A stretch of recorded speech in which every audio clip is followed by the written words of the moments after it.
Praise the lord. ఈరోజు మనము దైవజనులు పీజే స్టీఫెన్ పాల్ గారు రచించిన పాపము నుండి విడుదల, లోకము నుండి విమోచన అనే పాట గిటార్ మీద ఎలా ప్లే చేయాలో నేర్చుకుందాం. Thank you lord Jesus. ఇప్పుడు గిటార్ క్లాస్ నేర్పించుండా తండ్రి. నేర్చుకుంటున్న ప్రతి ఒక్కరికి సహాయం దయచేయండి, నీ ఆత్మను కుమ్మరించండి. దైవజనులు పీజే స్టీఫెన్ పాల్ అయ్య గారిని, అమ్మగారిని, వాళ్ళు చేసిన పరిచయాన్ని దీవించమని యేసు నామములో ప్రార్థిస్తున్నాం తండ్రి. Amen. First step, strumming pattern.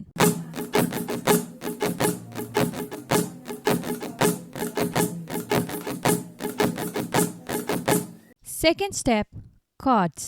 E minor, A minor, B, C, G. ఈ సాంగ్ C minor లో ఉంది. Capo 3rd fret లో పెట్టి E minor లో ప్లే చేస్తున్నాం. Third step, chords progression.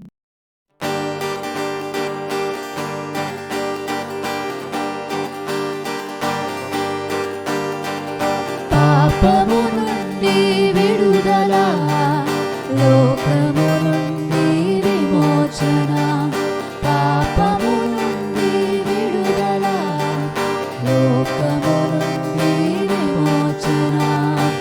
శత్రువైన సాతానుపై యేసే నాకు జయమిచ్చున్. శత్రువైన సాతానుపై యేసే నాకు జయమిచ్చున్. యేసే నా రక్షణ, యేసే నా నిరీక్షణ. యేసే నా రక్షణ, యేసే నా నిరీక్షణ. యేసునందే ఆనందింతును, యేసులోనే కొనసాగెదన్. యేసునందే ఆనందింతును, యేసులోనే కొనసాగెదన్. లోకాంధకారము నన్ను చుట్టినా, నా ప్రియ యేసే నన్ను నడుపును. లోకాంధకారము నన్ను చుట్టినా, నా ప్రియ యేసే నన్ను నడుపును. యేసు కొరకే నే జీవింతును, యేసు సాక్షిగా నేనుండెదన్. యేసు కొరకే నే జీవింతును, యేసు సాక్షిగా నేనుండెదన్.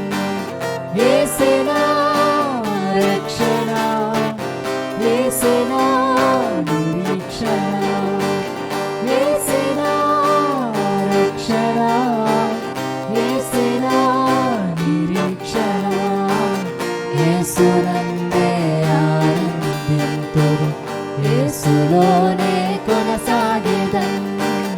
యేసునందే ఆనందింతును, యేసులోనే కొనసాగెదన్. చూసారు కదా ఈ సాంగ్ ఎలా ప్లే చేయాలో. ఈ సాంగ్ లిరిక్స్ని విత్ కార్డ్స్ మేము డిస్క్రిప్షన్లో పెట్టాము. అట్ ద సేమ్ టైం మేము ఒరిజినల్ సాంగ్ లింక్ కూడా డిస్క్రిప్షన్లో పెట్టాము. So you can go through that and you can learn. So before you practice మీరు ఏం చేయాలి? You have to pray, practice and praise God with your instruments.